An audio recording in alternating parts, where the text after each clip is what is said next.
Hello there. Today we're going to give you an honest review of Surviving Ceres, another survival crafting game, kind of like Planet Crafter, but it's just done by one guy. So he just did this by himself. So it's a pretty good job for just one guy making a game this decent. At the end of the day, there's been bigger studios that have done games like this, but they're very basic and not very good at the end of the day for them. But this is a little bit better than what he has. So this is the end of the game once you get to 100% and you're done. But this game has a lot of aspects in there that are pretty nice for your survival on there. So yeah, you have your different stats over here, and you have level ups, and you can put your level ups and get some nice big boosts on all this stuff on here without much of an issue. And then you have different items you can craft for yourself. Unfortunately, it's not really there's not really much going on in that department. They are big stats and worthwhile crafting and all, but there's no choices. You have like one helmet and one chest, and that's it. There's no upgrades for those.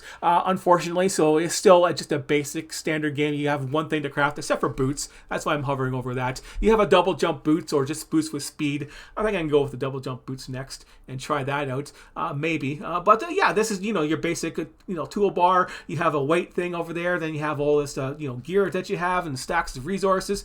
Yeah, this is your resource nodes. You build some mines, and then they have the storage up there, and then you can upgrade these. But these just upgrading the storage capacity. It starts off with 4, and then you can upgrade it 3 times to get 7 stacks on there. But yeah, so you can just grab all this stuff. For example, I can just take all that, and if I want to go to my base, you got fast travel in here, so that's pretty nice. I'll give you take a look at it. So yeah, this is all covered in ice. Well, that's not ice, that's just all ground underneath there. It's blizzard and stuff like that. This is just where you start, and there's nothing different about these maps. You have little caves that are blocked off with ice, and then once you terraform, you get that done. But yeah, teleporting is really nice. Teleport to my base, bam, that's it. So that's what most games need to be doing in there. So that's not too hard to do. If one guy could do it and get a fast travel like that, and you can put down your pads anywhere you feel like it, it's very convenient here, and grab all the resources out there to craft them. Then you build your base and stick everything in there. So we can just go there to my little crafting thing here. There's a limited number of space, which kind of sucks for actually doing stuff. But yeah, you can just go over here. I can take this out or whatever, put that in there, just go over there and craft that for now, and it just craft all, and it's just it takes the time doing. It's going to take 40 seconds, I guess, to do it all, and it just does it automatically. Then you have little workstations that do your parts and stuff like that, and storage areas and other workstations that do other parts, and then you have your basic what's this one, basic constructor, then advanced constructor, where you build different parts. It's all over the place in my base, crappy base, and then you have things like coffee that adds your stamina permanently. So yeah, +5 to maximum stamina for a coffee. So you can just keep spamming that once you make it, but you do need rocket fuel to do that. So you don't really start the game with that. Did I have a rocket fuel in there? Yeah, I just opened up a thing. So yeah, let's go there and make some more. There we go, 10 more coffee. Why not? Another thing over here. The guys that you hire in this game, they just basically work at a workstation. They just sit there and do nothing, basically. It's just a glorified workstation like the other one right there. You saw that one over there. This is another one. So this is like the level 2 version that does the other 3 ores in this game. So you have the basic copper and it's just copper and iron and ice, and then this one here will upgrade and get these 3, and I have to have a worker doing it. So there's the worker there doing that, and all you do is just assign him there and just click the button, same as the other workstations, and then he crafts it, same speed as the other stuff, as long as you got a worker doing it. So yeah, just the workers are just glorified stuff to do, and then they operate the turrets for yourself, because turrets, so I see all this turret stuff here for your power supplies, because there are enemies. Like when you walk in there, there's like a big huge insects that are sitting up there just looking at you. Then when you start terraforming, you get terraforming events, and waves of guys start coming at you, and they try go out there and kill your drills, and they destroy them. And then later on, other guys come in there and try to destroy your power supplies, and you got flying guys and land guys, and then you have nuclear missiles you can launch and just destroy their nest, and then they don't bug you anymore. And you need that radiation to actually make more terraforming upgrades for yourself, and then there you have it. But yeah, so it's pretty decent in that regard.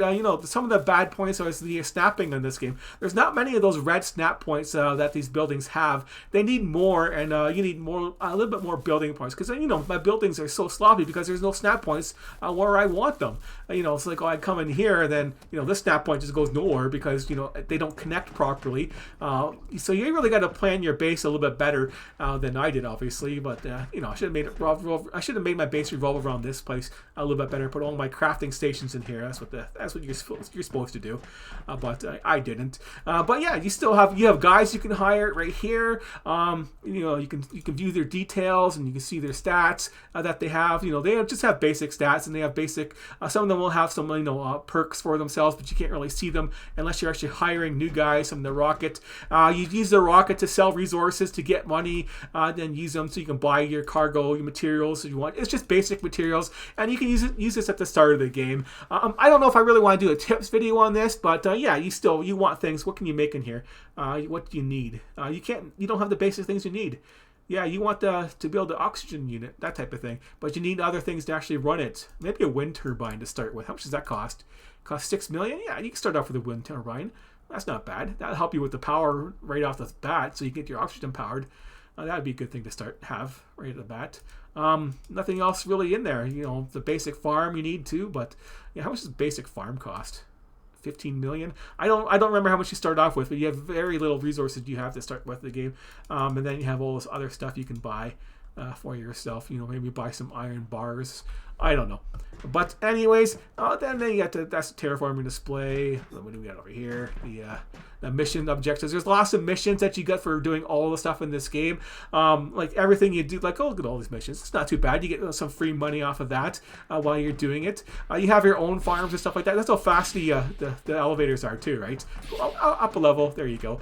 And yeah, there's the research station over here. Yeah, there's 108 things to research. I don't really like this layout. This needs a lot of work. You need options to see all the stuff that you haven't learned yet, but you have to click on each little category, then you got to click which machine has an upgrade for it, and then you can see. And then lots of these upgrades are like you know, really basic ones, like drill stuff right here. Let's, you know, upgrade all your drills. It's just +1 to storage, +1 to storage, +1 to storage. That's it. So yeah, all the drills are like that. Then the storage one is like that too. Upgrade your storage, get more space in there. That is about it. And then other things like machines and what do we want here? Selective military production. There we go. So yeah, for the military stuff, you have those turrets that you saw. There's the nuke, and there's the little robot guy that you have. That's all you get on there. So yeah, there's not really much going on for diversity and that kind of stuff. So it loses some marks for that.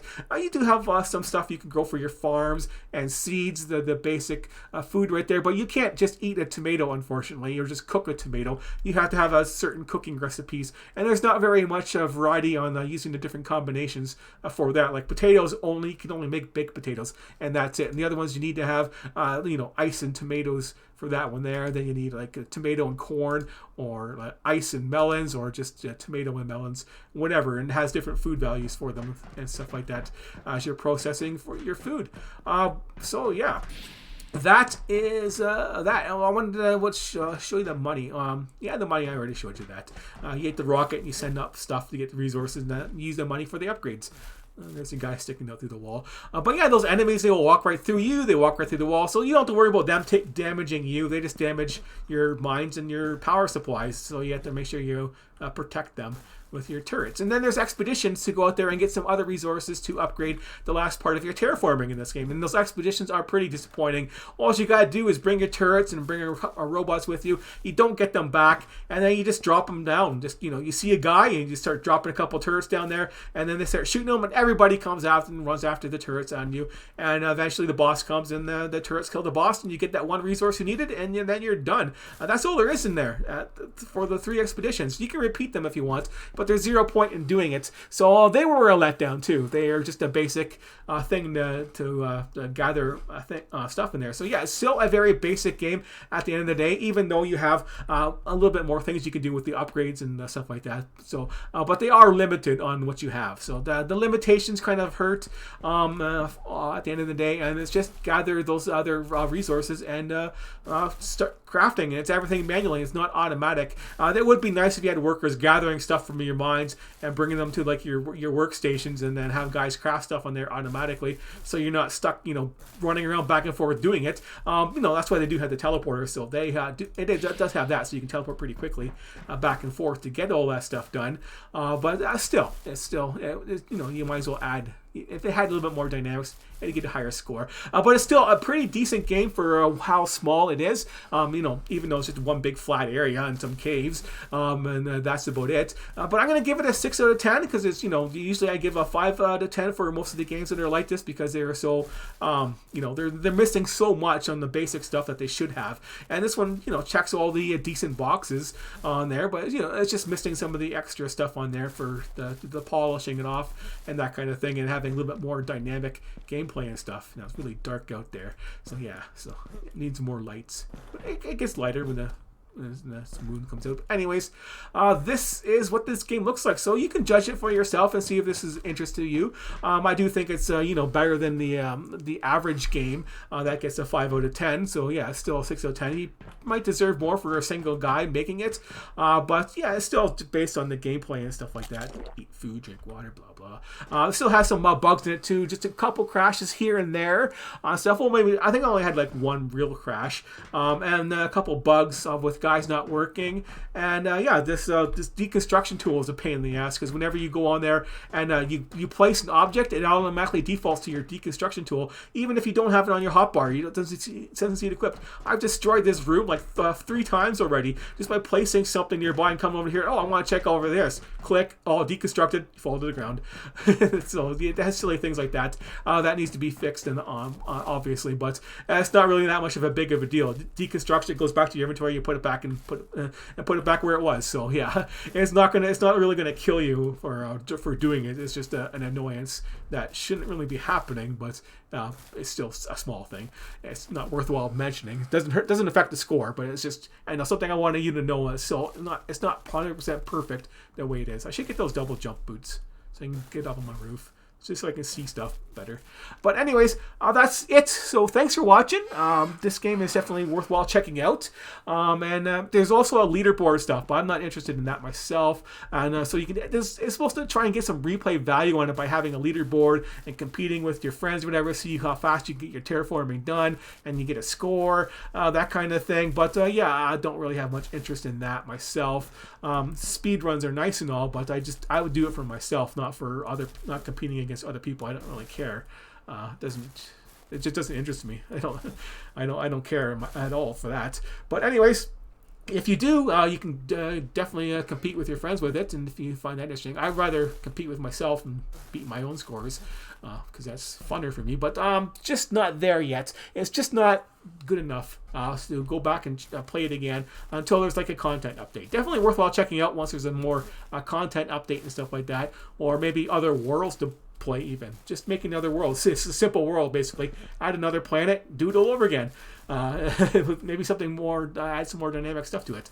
But there you go. It's just basic turrets and basic guys. It's just it's pretty bland after you're done. But it is good. It was worth the 40 hours I put into it to play it and get this done. So yeah, but it's still 6 out of 10 for me at the end of the day for its complexity and diversity, or whatever you want to say.